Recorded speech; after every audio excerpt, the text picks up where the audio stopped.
The reason why I want to talk about this is that I think you understand this. I think that you have participated in the prophetic element of this dialogue recently with a church authority situation.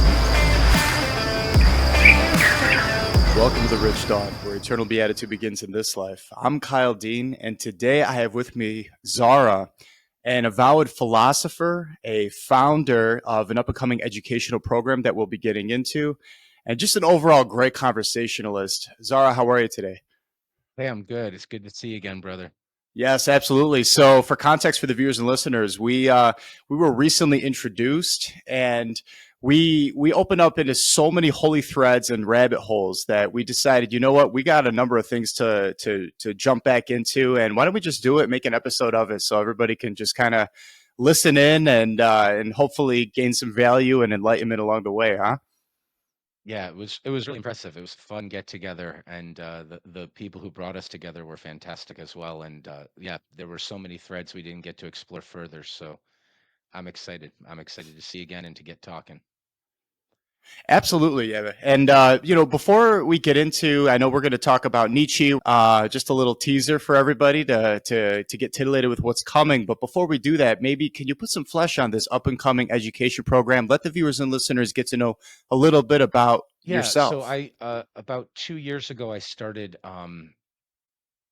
actually reaching out online to start building this online university. There's a group of other professors who are coming in that we're working on adding classes. I've got a core curriculum worked out, and I started doing it in an unrecorded Twitter Spaces for a while, and so we read a lot of Plato. We did a lot of really fun conversations. We went all the way through Nietzsche's Zarathustra, which was really a heck of a thing to do. But none of that was recorded. And then this year, I've started redoing a lot of the curriculum in recorded live streams. And so we've got a website we're not ready to launch, so there's nothing to point anybody to. But pretty soon there's going to be an awful lot of really cool resources. I now about 4 weeks ago I stopped doing any of that just because we're trying to pay off the land to get this university up and going, and so hopefully we'll have that done soon. We've got some investors that we're talking to, and they're interested in, once we make it past certain marks, funneling some money in to do certain things. So we're excited. We've got one big push to try to get through, and then this is going to be off to the races. So I don't want to take up a lot of our time talking about the details of it, but there's a core curriculum in philosophy, and there's other subjects that students basically build their own majors out of, and it's a personal. One of the things that is interesting about it is that, to me, education is personal. It might even be intimate. I mean, it's something that it's more about an individual who has an instinct, an internal compass that says, I think that a life of serious reflection, of letters, of thinking and reading, and getting uh, acquainted with the best records of the best conversations our species has had is a worthwhile life. And there's a small percentage of people for whom that's appropriate, but those people sort of know it. And the problem is that they're going to these universities that are collapsing, and most of them are saying, oh, this isn't the place for me, and they're leaving, and they should. So let's let them all collapse, and let's just be the Socratic spirit of true academia and just do it outside the walls of those places. That's sort of, we're not trying to reform or criticize anything anybody else is doing. We're just saying, hey, in the meantime, if everything's about to collapse, why don't we spend our time getting in touch with the foundational stories and documents and conversations that built this civilization in the first place, and see if that doesn't help us at least orient ourselves in the right direction. So that's probably enough to talk about the vision of the project, and there will be more on it in the Absolutely. future. And I know that I'm a fan of a particular spiritual master who is quoted as saying, "Let the dead bury the dead." That's Right? that's a good quote. I'm gonna put that right on that website. If we add a Hey, section about other you know, universities. absolutely. And so, folks, stay tuned for that. And we'll definitely have plenty more details on that as we continue to follow on that journey. I'm excited for that personally, just with everything that I've heard online and offline. Just final quick note on that, and then we'll put a pin on it. Are you revealing at this time where it's based out of, or is it predominantly a remote model? Or Yeah, we're the physical location we're not announcing. The website itself is not even being spread right now. It's quite a fun website. There's a lot of really cool things on it, but we're not spreading it. We're not trying to promote it. We're trying to build it properly first, and then when we know that we can provide what's necessary to, Alan Bloom had this line about the soil being too thin for the higher growths to take root anymore. And we can talk. There's so many threads we need to talk more about, and I know that's not why we're here today. But Alan Bloom's fantastic, and Yes. so we're trying to get the soil deep for a few seeds first, and then we'll expand it out after that. That's basically the model right now. A lot Yeah, of work avoid the to do. thorns, avoid the rocky terrain, right? Yeah. And let it plant deep roots. Absolutely. Cool. Very good. Very good. Yeah. So, and my understanding is there is a remote component. So people will be able to plug in once this is available, and which is great. And so let's dive right into one of those giant rabbit trails. One of them, obviously, it's in your online moniker, Zara, right? Or Zara? Yeah. Yeah. Zara. Zara. Zara Space. Yeah. So an adage to Nietzsche, as you had just mentioned. And when we last spoke, you left me on this incredible cliffhanger. You were saying that there is a particular way to interpret Nietzsche's works, particularly a work that he said he himself recognizes will not be properly comprehended until well after his death. And you said I'm one of the few people that has a particular competence in this specific area. This is an area of research that I've dedicated much of my life Right. to, and then that was it. I don't know what the thesis is. I don't know whether there's a doctoral paper coming up or what the context is. But I just wanted to go in real time on this show. Like maybe you can put some flesh on that. But what I know that we did identify was you were basically saying that we're going to be dealing with an era, perhaps we're in it now, where society is kind of on the rocks. This is why it necessitates educational programs like the one that's coming up. And I intuited at the time saying, that reminds me of Leo the 13th's special private revelation, talking about this 100-year period of deep wrestling going on within the world. So let's see where that takes us. If you don't mind laying the context.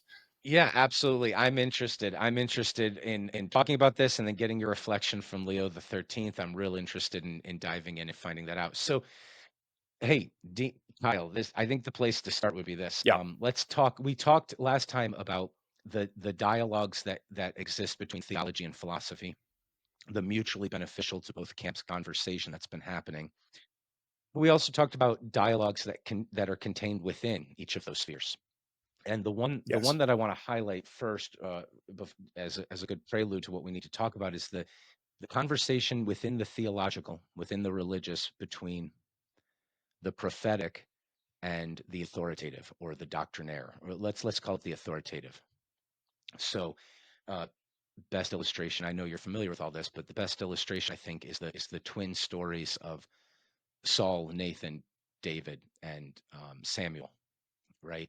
So you have the Lord's anointed. You've got guards, you've got palaces, you've got offices. One of the things, I'm not trying to pick on my Mormon friends right now, but one of the things that the Mormons believe is that they have reinstituted the office of the prophet, and that for them is a very significant thing. I'm not going to get into debating whether or not that's the case. I'm just going to say that the first time I heard the phrase office of the prophet, I thought there's a contradiction in terms for you, because the office and the authoritative, and like that's one necessary part of the kingdom of heaven, like in the stories. You gotta you've got this king, before, of course, the people were demanding a king, but you do have the Lord's anointed in this royal lineage. And part of progressing the kingdom of heaven is obviously, laws, decisions, controlling the army. There's a lot of authority, and then there's this dude in the woods, has no respect from absolutely anybody.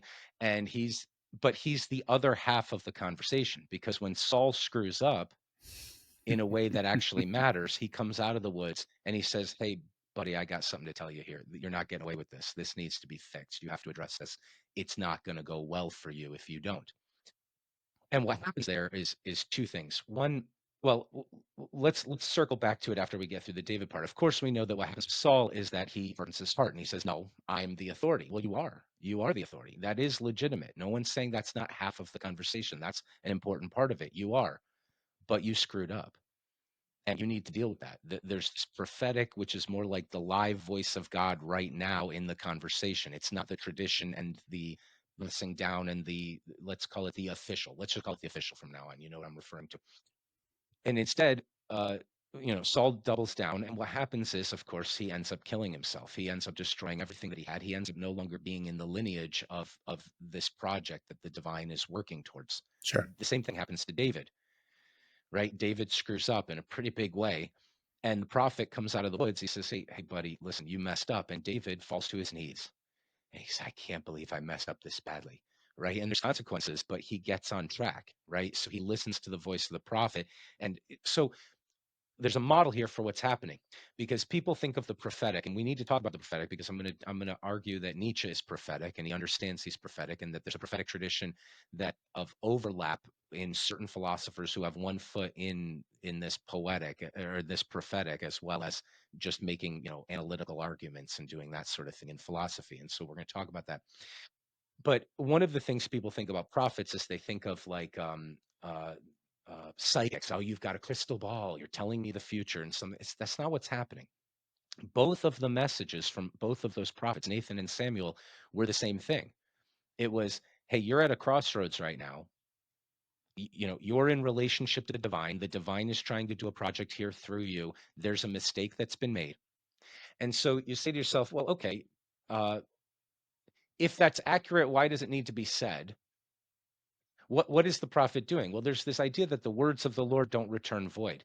And I think partially what's happening is this: the subconscious demons that are at work to destroy everything, including you, have now been called out by name. The fact that I'm saying you're at a crossroads makes you at the crossroads, in a sense. In other words, it's already true, but it's more true because now those things are going to rapidly work at your destruction in a way that you can't avoid unless you take the other path. This is powerful. This is serious. This is something to take seriously. When the prophet shows up and says, "Look, this needs to be dealt with," if you can no longer allow yourself to pretend that it isn't true. You can no longer say, "It's not really what's going on. Those subconscious demons aren't really aim. I didn't really mess up. And look, I did this nice charity thing, and I did this other thing that makes it feel good, or whatever." That's over. That's over as soon as it's been explicitly said to you by the voice of the prophet. You have a choice to make, and you're gonna either bring everything to destruction very rapidly, or you're going to turn around. And and you have both options, right? The prophet isn't making you pick one or the other. He's not determining your future. He's not seeing the future. He's saying, look, I understand the patterns of being and what story's playing out here. These are your two options. And then the fact that it's said makes it impossible to ignore. It makes it happen more rapidly. So I'll give you a story about that I think you'll find I think the reason why I want to talk about this is that I think you understand this. I think that you have participated in the prophetic element of this dialogue recently with a church authority situation. I haven't looked up any of the stuff about your life, but you mentioned it the last time we were talking. So there's a church that I've known. I've never talked publicly about this. There's a church that I grew up admiring.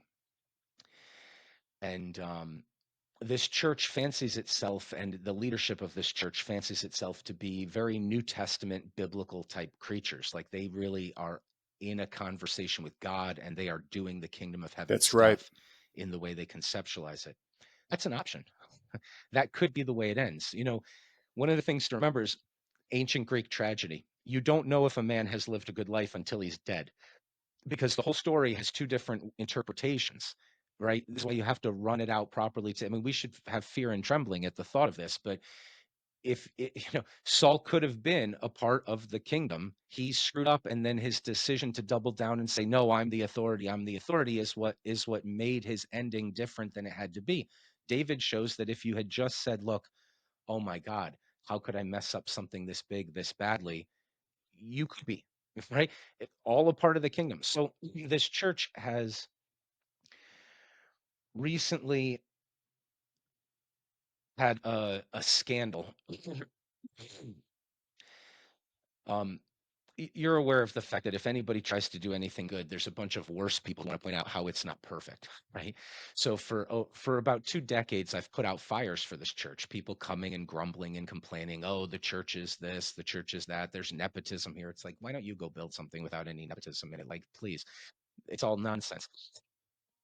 But the pastor and leader of this church, who has a pretty apostolic role, really screwed up in a really big way, and he won't admit it.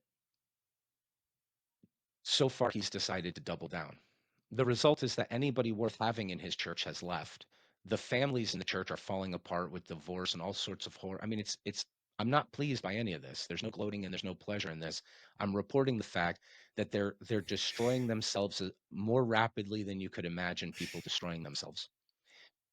When I first heard about this issue, a young man reached out to me, goes, "Look, I think this is wrong and I don't know what to do. You know, was raised in this church. What do I do?" I said, "Look, here's some pitfalls to avoid. First of all, there's going to be a bunch of people who are going to change the subject away from the thing that really matters to all their other grumbling complaints. Don't let that happen.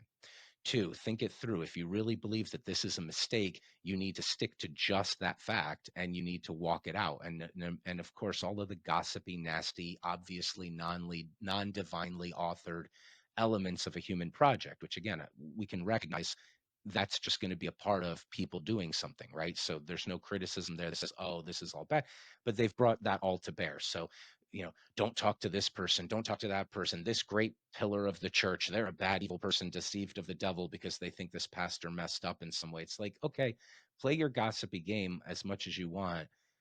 You're not getting away with this. You're not getting away with this. So, without going into too many details, the core principle of the church is multi-generational building. They have big families and they're about multiple generations of people serving God. And it came out that the pastor was aware of the fact that one of the congregants, not a leader of the church, had sexually assaulted his own children who were 7 and 4 or something like that, his own daughters. And instead of telling the police, yeah, we're talking about obviously demonic darkness. All right. We're talking about some real big issue. But instead of telling the police, now, I don't believe that pastors are deputies of the police. I said this to the leadership. I called them up and I said, look, if you told me that one of your congregants was cooking meth in his basement and you didn't go to the police, I'd go, fine. Of course not. You're not an employee of the state. You're here to help souls and it's not your job. But you can't be the church of multi-generational building and not care about the suffering of the littlest bricks. Like, what are you missing about this? This, you screwed up and this is something you need to fix. And all I got back were legalistic arguments. So show me the verse that says I have to go to the police. I said, I'm not doing that. I'm this is the prophetic voice. I'm telling you what you ought to know.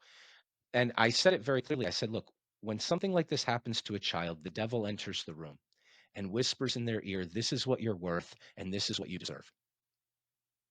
When the male leadership of the church find out that it happens, and through their behavior, they reinforce that message by saying, well, yeah, we think you need to learn to forgive. And also, like, they work to make sure the father was in the home still with the kids. Well, he repented and he cried. It's like, well, but don't you believe that Jesus can forgive? I'm like, yeah, Jesus can forgive behind jail bars. You could go and visit him every day and you can minister the love of Jesus, but you're so they have this cultish belief in the biological or no, the special anointing of the biological father, which is not a phrase that exists in the Bible.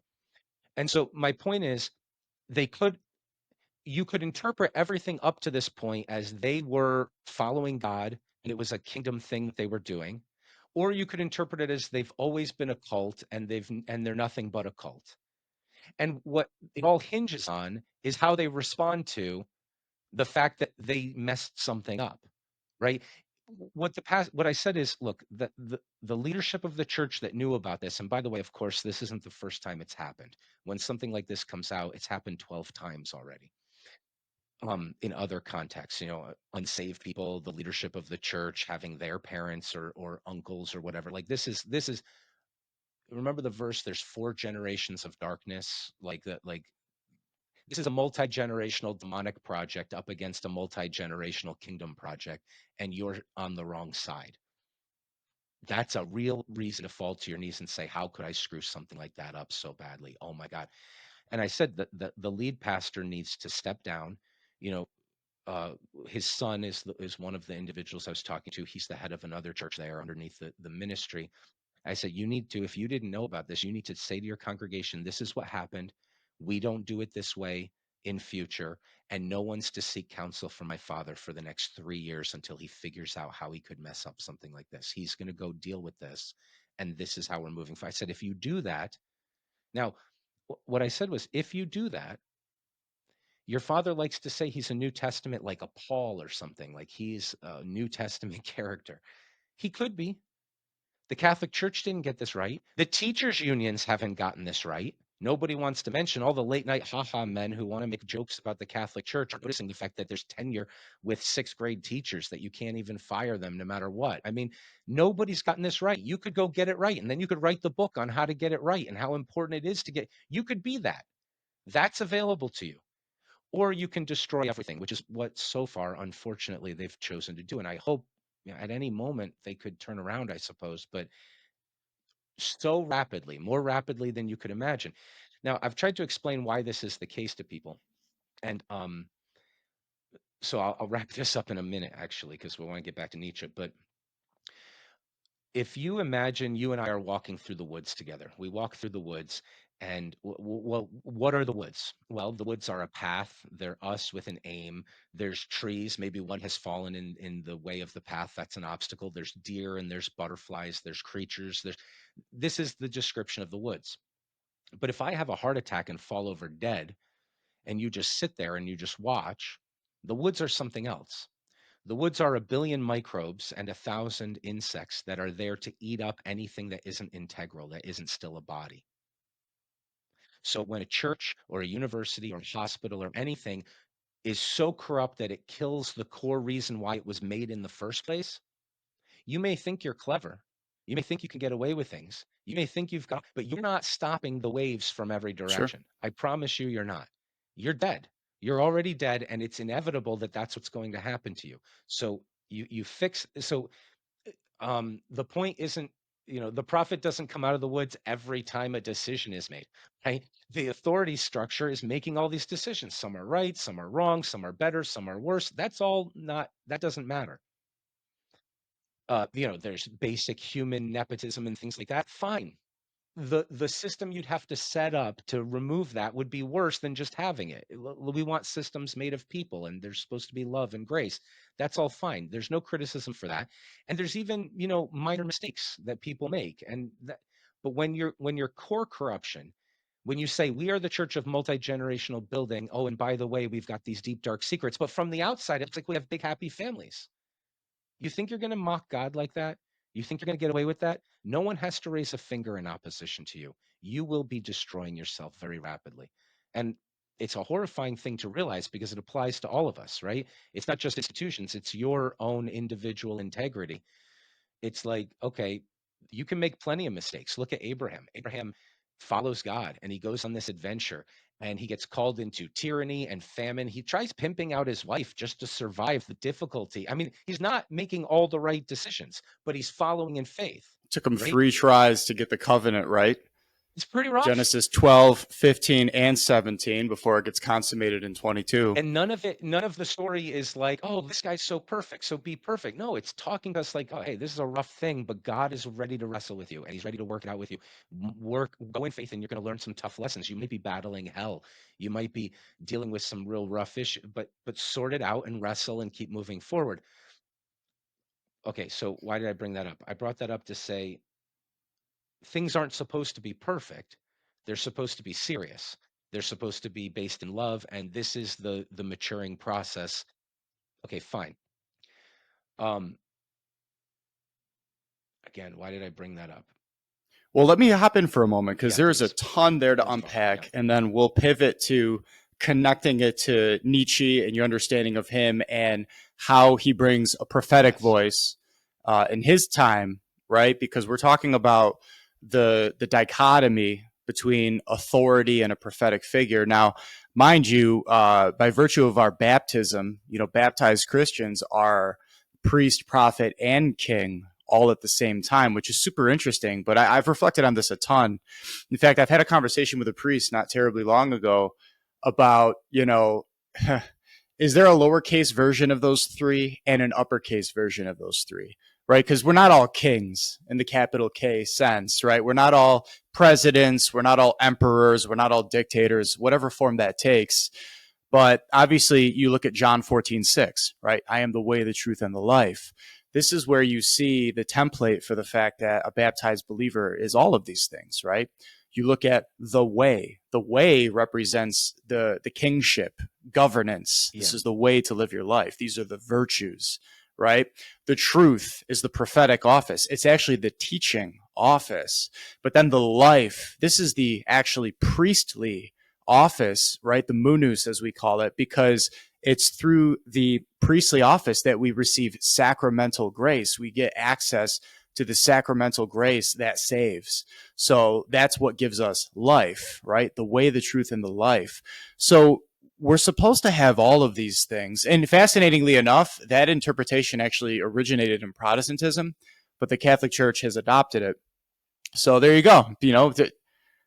It happens from time to time. It's like There's a dialogue between those two. Yeah, the there's truth a is the truth dialogue is the between those truth, and two. that touches on your original point about your philosophy on education in general, right? Like, unfortunately, as you said, only a few recognize knowledge is its own reward. I mean, that should be enough for some people in the quest for truth, right? You always hear these quips about, well, what are you going to do with an art degree, or what are you going to do with a philosophy degree? Are you going to go burn your own paintings to keep warm? Like, society has such a different recognition of value Get a than it butt. Yeah. used to, and we touched offline before about how there's a degree system. And regardless of whether our generation doesn't recognize the exaltation of theology and philosophy, it doesn't change the fact that its inherent value is the foundation stone This is what you need. upon Yeah. which you get all the lower degrees that are subalternated to philosophy in particular. So, You're in this story and you're in this game whether you like it or not. Absolutely. I've often thought about getting a big button that says "Get a life." yes, yeah, Go ahead. get the life, right? Yeah, Like, yeah, yeah, go yeah. for the whole shebang. So yeah, it's interesting that we're supposed to embody all three of those baptismal realities, and yet you don't get a capital. We're not all capital P priests. Obviously, in the Catholic tradition, you go through holy orders, right, to get the capital. But then you look at the prophet, right? I mean, yes, we're all prophet by virtue. Well, the prophet doesn't need recognition. The capital P prophet doesn't have an office. He doesn't need recognition. The words are too powerful to be ignored. They just have their effect. That's the whole authority. Isn't it That's amazing? that's well, that's so capital P prophet is, I think, like that. There may be proper offices of prophet. I'm so not as interested in the official. It's all fine. Like, let it run the way it runs, and all of that sorted. That's not my business. I don't have anything to add that would be helpful to it. But the capital P prophet, the authority is just the stillness before God, and then the fear of that journey, and the trembling that involves with it. And it's just the fact of the words are the authority. It doesn't even, like, the individual as the vessel doesn't even, like, the words are the proof of the authority of the prophetic. It's radical Yeah, humility. well, the words stand on their own, because they have an effect. There's so I want to say a couple of things because this is really interesting, and I really want to get into this with you. You mentioned theology and philosophy, and I actually think they're Yeah. both insufficient. I think that they're necessary. We have to dive into them. That's the whole point of the classes. We've got theology classes. We're studying Thomas Aquinas by reading the entire Summa. I mean, this stuff matters. But here's a question I have for you. Jesus, the church, Sure. the Bible, set of doctrines. I think all of those things can become idols.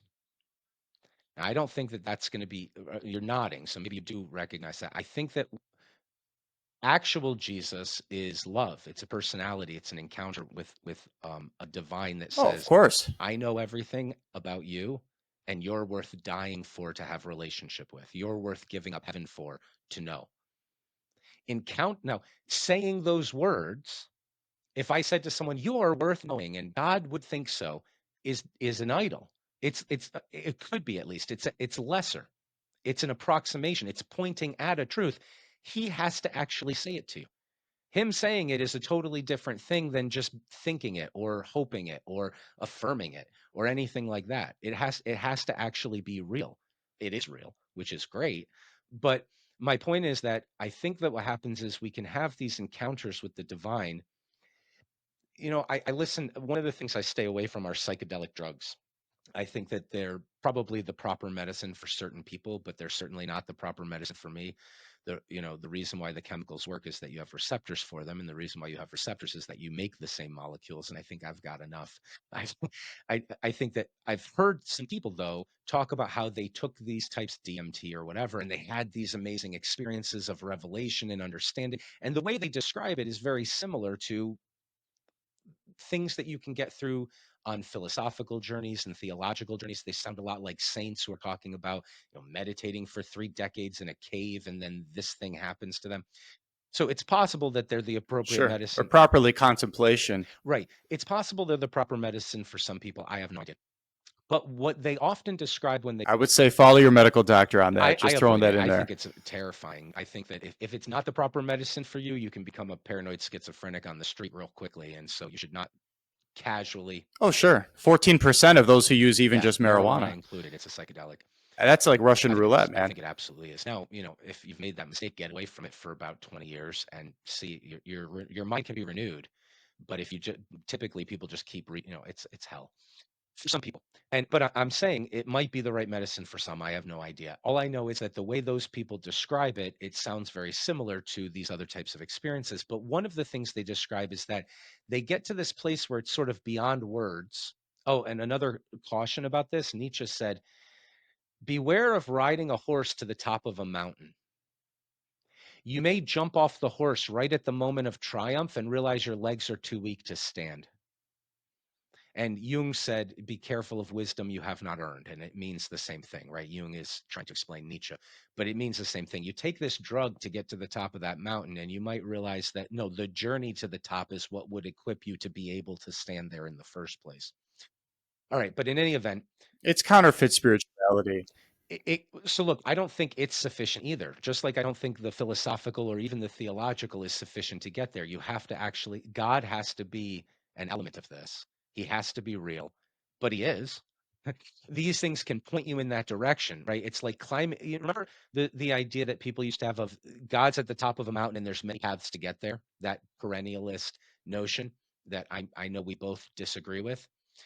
An Right. alternative to that to me is that Right. maybe there's a landscape of mountains and at the top of all of them is insufficiency, but they're all pointing in the right direction. So if you take the journey seriously enough to get to the top of such a mountain, you're getting as close as you can to understanding how insufficient everything else is until God shows up or something like that. I don't know, maybe that's wrong. My whole point for bringing up the psychedelic journey, if it's one of them, is to say the way they describe it is they get to this place, and then as soon as they start coming down, they start putting words to it, and the words are always insufficient. They know the words are not really right, but then they talk about it, and then somebody else could come in and take those words and turn them into a cliche. It's like, okay, I think that's what's happening theologically and philosophically as well.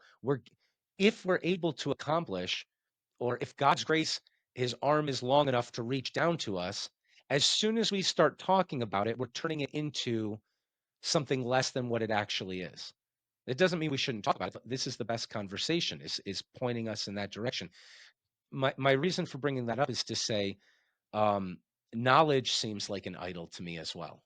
This idea of, well, I know this and I know this and I know this and I know that the way these two things relate to each other, all of the things I've been saying, you're not supposed to agree with them. I don't want to repeat them. I don't want to be like, well, this is the formula and therefore it works.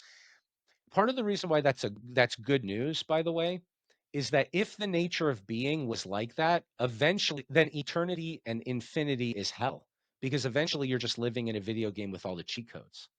The fact that it's actually relational, human beings are infinitely profound, personalities are infinitely profound, the divine is infinite, that can go on forever. You can always get deeper in love. You can always, that's a thing that justifies eternity and gives and redeems the past. That's an answer sufficient. Um, so the reason, so I'm going to Well, stop. The reason I brought that up, do you mind if please, I steel man that for a yeah, moment? please, So I would agree with the vast majority of what you said, with the caveat that, I mean, what I'm hearing you describe in two words is detachment and apotheosis. Okay, so detachment is the authentic spirituality of recognizing the relationship of the Bible, doctrines, etc., to the end, which is union with God. It's that visceral, personal experience with the divine that we're actually shooting for. If you put the cart before the horse on that, yes, you're going to make idols. And this is why we're supposed to be exercising detachment in all things, except for union with God, right? Everything else is a means to the end. Hopefully, you're utilizing your will to choose between goods and not fall into the trap of good and evil, which is, commonly misunderstood in terms of the purpose of that faculty. Apotheosis is the experience. Are you familiar with St. Thomas Aquinas' apotheosis at the end of his life? No, I'm aware of it. I'm not familiar. So yeah, so it's referred to as the apotheosis. It's basically this moment before his final death where he had this profound transcendent experience with the divine. And when he was done experiencing, I mean, it's what's also known as one of the highest levels of prayer. We have what are called the 9 levels of prayer. That's something we got to get into, by the way. Maybe today's the day. Maybe it's part 2. We'll see. But when you receive one of the highest levels of prayer, and it is a reception, it's not something you actively will yourself. You dispose yourself to a level of perfection in fulfillment of Matthew 5:48. Be ye perfect, even as my Father in heaven is perfect, to where you receive this infusion of supernatural grace, and now you're experiencing the mystical qualities. St. Thomas Aquinas went through that at the end of his life after writing his whole Summa Theologiae and, of course, all his many great works before that. It's commonly referred to as his seminal work. And he said the whole thing is straw. Yeah.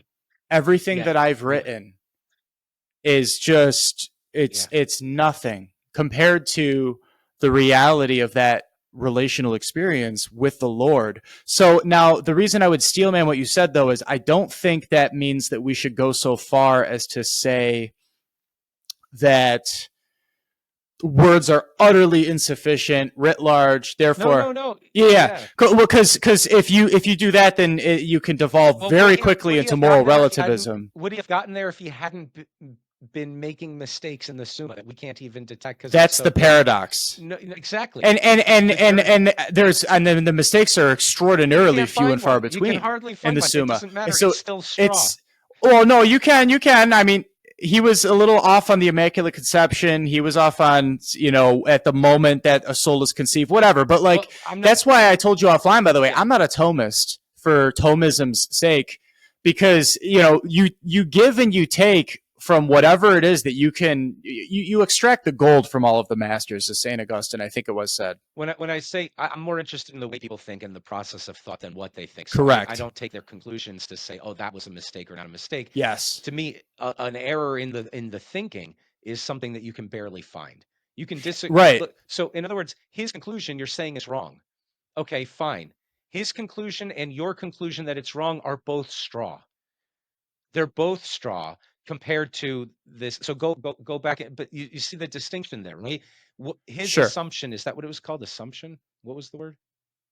No, apotheosis. The apotheosis. From that perspective, he goes, oh, look at this. look at how this is almost nothing. This is my entire life. But it's like, okay,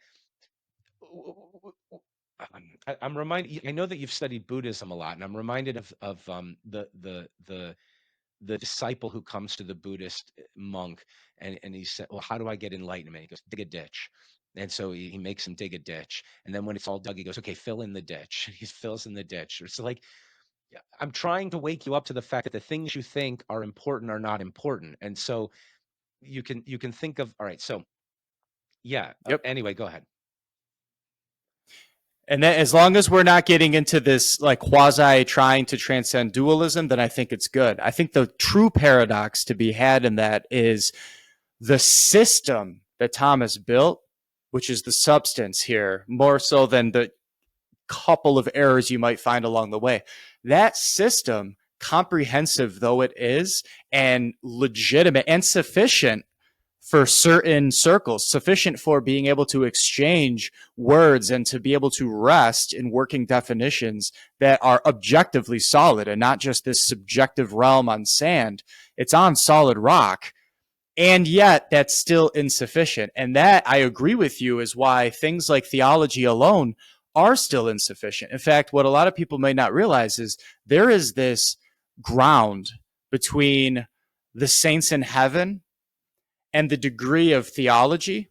There's actually one more step between the highest degree of all, which is theology, and the blessed in heaven. You know, we have like the scientia of the saints, the science of the saints. That is the middle realm. And we're talking about the saints that are still living today. Well, this brings us back to so this brings us back to another point of agreement that we have, which is our admiration Right. for Socrates, because he said the exact same thing. He said, "I'm aiming at something I'm not going to have till after my death." His whole commitment to "you don't know and neither do I" was that the way in which I want to know this is beyond the capacity of people to wrap words around things, make a propositional argument, and win a debate. That's insufficient. His whole point of all of his dialogues, Socrates, is to say, at the end of this, don't you see how we still don't know it? But their other conclusion is, wouldn't it be worth spending the rest of our lives continuing this conversation of aiming at it? Right. So Yes. that's right. So yeah, Socrates was anyway. Yeah, that's fantastic. All right, so Yeah. I'm So just so tell me, help me understand what is it that you want to defend about Nietzsche's role in humanity? so You know, you Nietzsche said was that he was like prophetic. a prophet for No, his he was prophetic times, for our times. He's describing our times. So the for reason why our this came times. up was that you were talking about, well, look around and what the heck's going on here, and lots of things are disintegrating, and how do we Yep. understand the time we're in? And I can't wait to hear. I'm going to we're going to do it in this order because it makes sense. I'm going to tell you the Nietzschean in prophetic interpretation of all of this, and then I want to hear Leo the 13th because it sounds like there's probably a lot of overlap, and maybe some interesting difference. There could be. I mean, So the Catholic Church hasn't accepted Nietzsche's lack of a consistent framework in ethics, but regardless, I think that we're going to be able to make yeah, so connections. And you probably completely disagree with so me, the so point that please. I'm making is that Nietzsche was prophetic and something to say. I'm not saying Nietzsche was right about any conclusion he ever made, right? I just don't care about that. I care about the Fair. process. I care about the way of thinking, and I care about the prophetic as well, by the way, Right. which he definitely manifested. So, in my view, so Nietzsche talked about the prophetic, and we talked about that crystal ball thing before. I think we Yes. maybe mentioned this before, so I'll be brief about it. He says, "Look, you go to the jungle, you look in the trees, you see the cats and the birds and the monkeys, and they all go run and hide. And then 2 hours later, the thunderstorm starts. How do they know? How do they know it's coming? Do they have a little crystal ball that says in 2 hours the thunderstorm's coming?" He goes, "No, they feel." No, it's the weather app. Yeah, or the weather app. That's the crystal. He says, "No, they feel the electricity in the air before you do." The storm's already there. That's why they're hiding. That's why they're running. That's why they're seeking shelter. They're already in the storm. You don't realize it for another 2 hours. He said, so that was his description of trying to explain why it was that he was writing things that people would not understand for 200 years. We're about 150, 160 years after that. And part of our course is to decode Zarathustra. So we're one of maybe three major attempts that have been made since then to really understand what the heck he was talking about. But he says, I can, one of the things that's really remarkable about this text is that he will take characters who are significant types in our time, and he will completely dive to the bottom and psychoanalyze them in a way where you read it and you go, everyone on Twitter is arguing about cancel culture and woke culture and new atheism and all of these things. He described all of them 160 years ago and did a better job than any insights that are coming from anybody who's encountering it right now. I mean, it's remarkable. We won't do it now, but if I read one of those passages, you just look at it and you're like, what the heck am I reading? Like, this is a guy from 50 years in the future in his understanding of what's happening right now, and he did it that so that's another hint about his prophetic. So Nietzsche's view was that nihilism and the ocean of nihilism was rising, and that floods were coming, and that it would destroy everything that had within its heart a seed of nihilism. Okay, so for instance, the afterworldly, the people who believe in a world after this world. He says, well, maybe there's a way to believe in that. Some of the people who believe in that believe in it because they secretly hate this world and they want it to come to an end. They hate being, so they imagine a totally different kind of being. He goes, that's an aim at things coming to an end. And so he detects the nihilism in it. He could be right, he could be wrong, but that's an example of one of the things. The woke culture type people, he called them the spiders that worship equity. Um, he's social justice. I mean, he says they're going to go around clamoring against anything that isn't equal. He says they're aimed at nihilism. They want nothingness. They dislike being, and all of his criticisms for all of these things were always centered around wherever he thought he detected a seed of nihilism. Here's the worst part. I think this is maybe one of his most important insights for us to understand. Post-Cartesian Christianity invented science. To Nietzsche, science was a subdenomination of Christianity. All of the new atheist types, all of the people go, we don't need Christianity, we've got science. Nietzsche laughed at them, smashed them to pieces, and he said, you are a monotheistic Christian. That's what makes your science possible, and that's every fiber of your being. You have no idea how much you're defined by Christianity. You're just another expression of it, but he thought it was a fatal one. In other words, he said, nihilism abides in the heart of Christian morals. So here's a basic version of the story. Descartes invents science. There's this God ex nihilo perspective. God is all, everything else is nothing. God is all, and then he speaks everything into being. Once you have the God ex nihilo perspective, you can imagine being outside the universe, looking at it on a carpenter's workbench and seeing the clockwork of it. That's science. Okay, that's the objectivist perspective. I've made an object out of everything. Okay, so an example of that is Kepler. Come forward, tell us about your important science. You're so proud of it. Tell us about this science. Well, Nietzsche, I've examined the XYZ coordinates of every star, and I've taken a lot of data. And he did this huge scrolls full of data. And I looked at the time and the position of all the stars, and I discovered that the formula for an ellipse describes all of this. So you could take a new time, put it in, and I can tell you where the star will be. See, I'm using this perspective. I'm outside the universe and I'm describing what's going to happen. It's descriptive. Fine. How impressive. Nietzsche goes, oh boy, that's your science. That's what you're so impressed by. And he says, Kepler, do me a favor. I mean, it's a pretty cool discovery. It's a pretty cool discovery, but Notwithstanding that the Egyptians had everything figured out in their pyramids way, way long ago, but still. They also developed calculus, I discovered. The ancient Egyptians developed Yes. calculus to solve a problem. That was all right. So he says, okay, Kepler, do me a favor. It was a fun class. Yeah.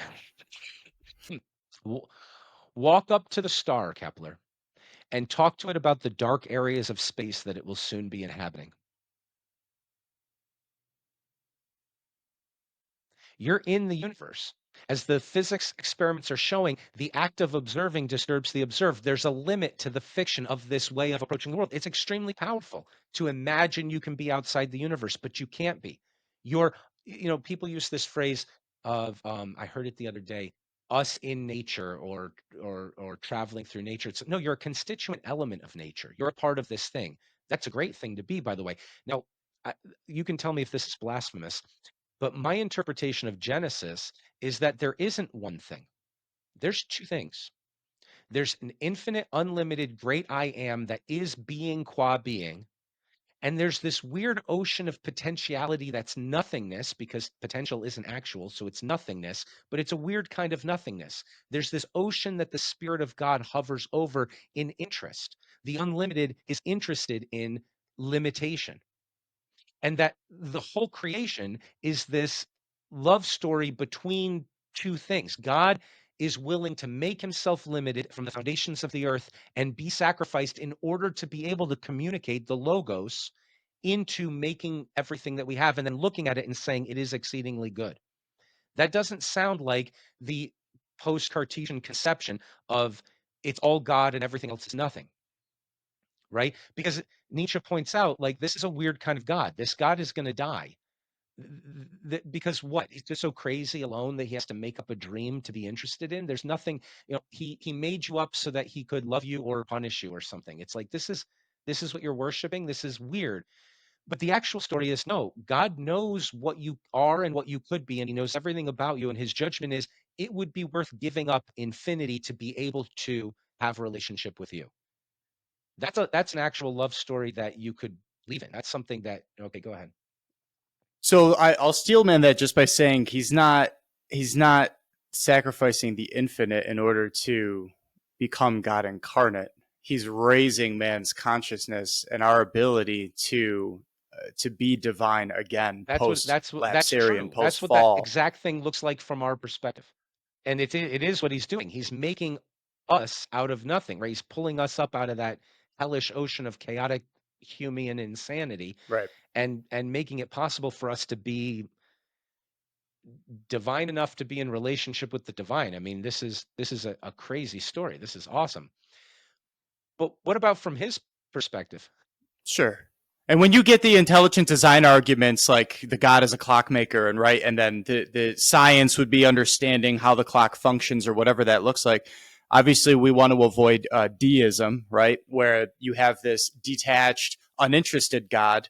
And then the other extreme would be, like I said, I wanted to point out, it's not that God gave up infinitude. He didn't. He didn't inherently lose his qualities that he actually has when he communed with creation, because he's the only necessary being, Yeah, yeah, yeah. right? Everything else is contingent Right. as creatures in nature, as So you had okay, so stated. so I'll bend on that and say I think you're correct about that. But it's a weird way in which that's the case. So Christ is held up as an example for us to follow. Take up your cross and follow me. It's if you hold on to your life, you lose it, but if you give it up, you gain everything. Right. Gospel of John. So it's almost like both. I think there's an irony here or a paradox. I think he did give up everything, which is why he is the the love the love that's capable of justifying everything else. Like he is exactly as exalted as you say he is. Ironically, I don't know if ironic's the right word. Um, and the paradoxically is not the right word either.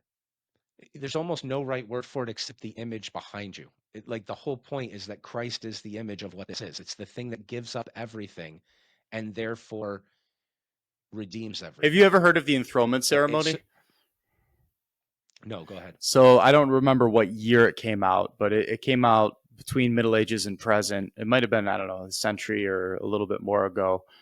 um, there was this devotion was created. In the Catholic Church, we have a lot of devotions. You've got the Rosary devotion, you've got all these different things.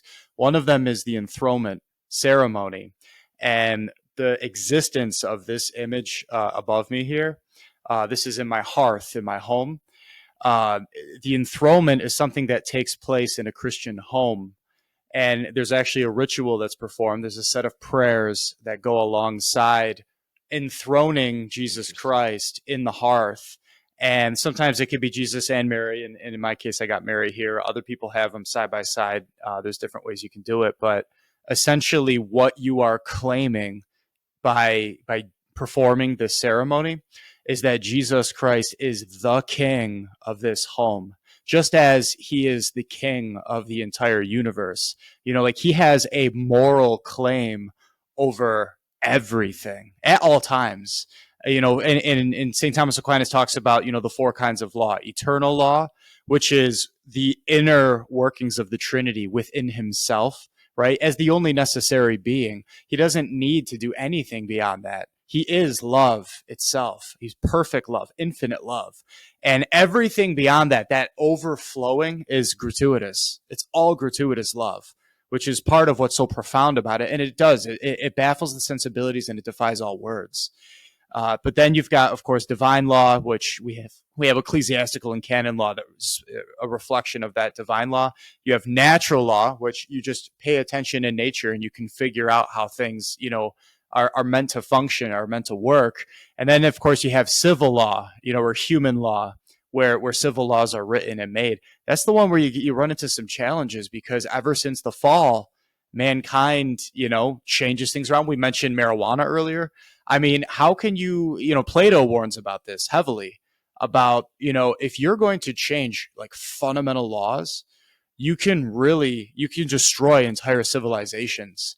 Because if people, Another word for that is a lie. yeah, well, exactly. And that's why St. Hell Augustine is made of lies. says an You're back to unjust law is you're no back law at all.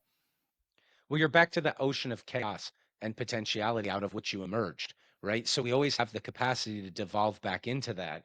right? Yep. Moving in the direction of Christ, of the logos, is by definition making the best out of the potentiality. And it's so good it's beyond words, as you say. It's ultimately justifiable, and you could look at being and say yes to it. So there's so many threads we need to go down. One of the really fun things about our future conversations is that one of the dialogues in philosophy is between, I think, the Aristotelian and the Platonic. And your interest in this systematic Aristotelian way of Right. thinking complements and is the counterpart to my uh, tendency to lean in the Platonic direction. So the Neoplatonic and the Scholastic conversation is going to be able to be had between us I on a lot love of really that. fun topics, I think, in the future. The honor has been mine, man. God bless you as well. And to everybody out there, if you enjoyed this content, please like, subscribe, share it, spread the word. And we're just trying to elevate our consciousnesses here, and for the right reason, right? So that we can discover and serve the God of love. God bless you all.